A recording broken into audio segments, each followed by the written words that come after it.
आगे बढ़ते हैं गुजरात में।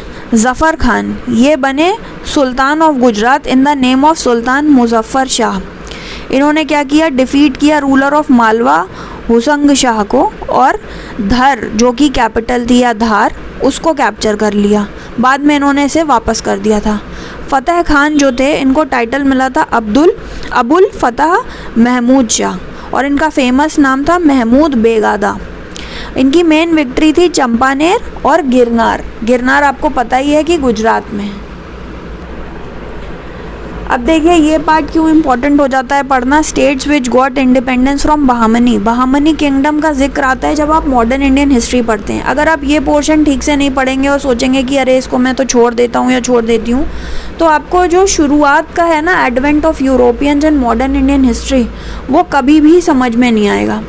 इसलिए कि ये कौन सा एम्पायर कहाँ पे था मिडिवल इंडिया में, ये आपको पढ़ना बहुत ज़रूरी है अगर आपको मॉडर्न कनेक्ट करना है। आप ये सोचें कि अरे मैं ये सब कुछ छोड़ देता हूँ, सीधे मॉडर्न पढ़ लूँगा, उसी का सबसे ज़्यादा पोर्शन आएगा, तो हो सकता है आप बहुत ज़्यादा 30 मार्क खाओ और आप वो रिटेन कर लें। लेकिन मैं ऐसा ही सजेस्ट करूँगी क्योंकि अभी समय है, तो आप थोड़ा सा एक आइडिया ले लीजिए।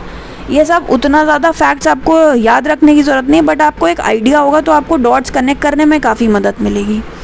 चलिए मैं आज बहुत ज़्यादा प्रवचन दे रही हूँ, आगे बढ़ते हैं।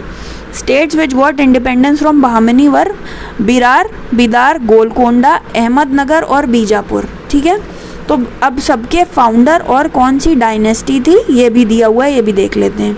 तो बिरार से शुरू करते हैं। इसके फाउंडर थे फ़तेहुल्लाह इमाद शाह, और जैसा कि इनका नाम है तो ये इनकी डायनेस्टी थी इमाद शाही। बिदार में इसके फाउंडर थे आमिर अली बरीद, और ये डायनेस्टी थी बरीद शाही। फिर गोलकोंडा में कुली कुतुब शाह, और ये कुतुब शाही डायनेस्टी थी। बीजापुर के यासूफ आदिल शाह, और डायनेस्टी थी आदिल शाही। और अहमदनगर के फाउंडर थे मलिक अहमद, और इनकी डायनेस्टी थी निज़ाम शाही। आगे बढ़ते हैं।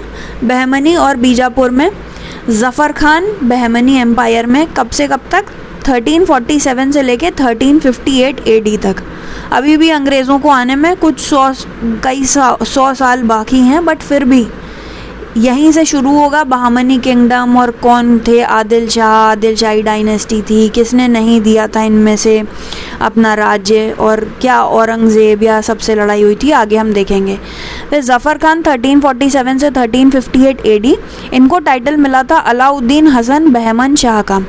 इन्होंने फाउंडेशन ले करी थी बहमनी एम्पायर की, बहामनी। ठीक है, फिर इनका जो कैपिटल था वो गुलबर्ग था, और अहसानाबाद उसका नया नाम रखा था। इन्होंने एम्पायर जिससे कि ईज़िली रूल हो जाए उसको अलग अलग प्रोविंसेस में डिवाइड कर दिया। तो 4 थे, क्या क्या, गुलबर्ग, बिदार, दौलताबाद और बरार। ठीक है, आगे बढ़ते हैं। बीजापुर में इब्राहिम आदिल शाह सेकंड, इनको टाइटल मिला था जगत गुरु का। पब्लिक ने इनको ये जगत गुरु का टाइटल दिया था।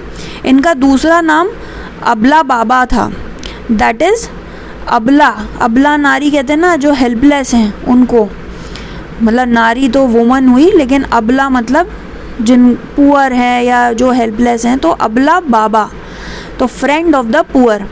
फिर ये ऑथर थे किताबी नौरस के, और इन्होंने इस्टेब्लिश किया नौरसपुर सिटी को।